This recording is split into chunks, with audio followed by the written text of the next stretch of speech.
This WR100 did not go off, and neither did those.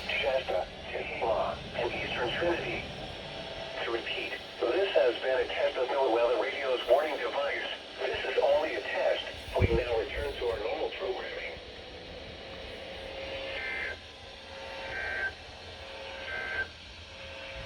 You are listening to NOAA Weather Radio, the voice of the National Weather Service simulcast on radio station. Okay.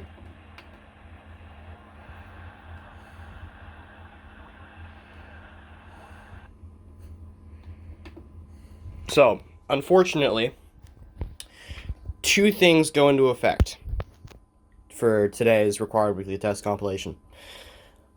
Thing number one. When KC57 and WWF67 tested, I was getting out of bed, and my phone was dead.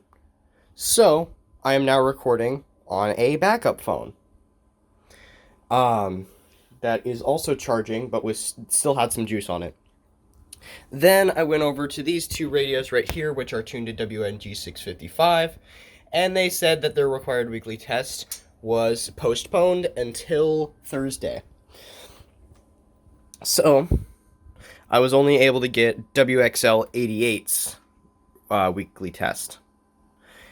This guy didn't go off, this guy didn't go off, that guy didn't go off, and these two didn't go off. So, I'll try to fix that. I don't know why you didn't go off either, but I'll figure that out. But yeah, I'll see you guys later.